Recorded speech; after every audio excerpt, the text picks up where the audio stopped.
89లో శాసనసభ్యుడిగా రాజకీయాల్లో ప్రవేశించాను.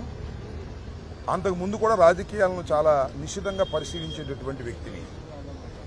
ఎప్పుడూ కూడా ఇన్ని సంవత్సరాల్లో ఇంత దారుణంగా ప్రభుత్వాలు వ్యవహరించడం నేను చూడలేదు. ఇవాళ జరిగినటువంటి దారుణ విచిత్రమైనటువంటి విషయాన్ని అదిగో విజయవాడ జైలు ముందు నుంచి మాట్లాడుతున్నాం. ఏమిటంటే నిన్న లిక్కర్ కేసులో మద్యం కుంభకోణం అని పెట్టినటువంటి ఒక ఫాల్స్ కేసులో 3 బెయిల్ వచ్చింది. అంతకుముందు ఒక ఆయనకు వచ్చింది, 4 బెయిల్ వచ్చింది. ఆ 3 నిన్న సాయంత్రం బెయిల్ వస్తే ధర్మంగా నిన్న సాయంత్రమే రిలీజ్ చేయాలా. సరే కోర్టులో డిలే అయింది, ఎందుకైందో అది వేరే అంశం.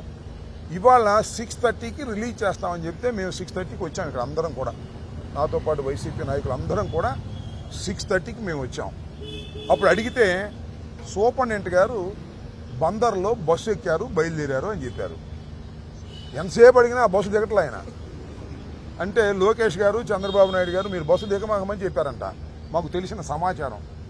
ఎందుకు బస్సు దిగమాకమని చెప్పారంటే ఇవాళ అసలు రిలీజ్ చేయొద్దు, మేము ఎవరైతే ఈ 3కి లోయర్ కోర్టు బెయిల్ ఇచ్చిందో ఏసీబీ కోర్టు, దీని మీద మేము హైకోర్టులో హౌస్ మోషన్ మూవ్ చేస్తున్నాము.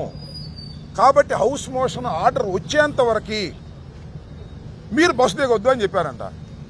బస్సు దిగపోతే ఎట్టాగండి అంటే డిఐజీ గారు వరప్రసాద్ ఆయన కూడా ఫోన్ చేశాడు, నువ్వు బస్సు దిగొద్దు, మన చంద్రబాబు నాయుడు గారు లోకేష్ గారు చెప్పిన తర్వాత బస్సు దిగి అప్పుడు రిలీజ్ చేయొద్దు అని.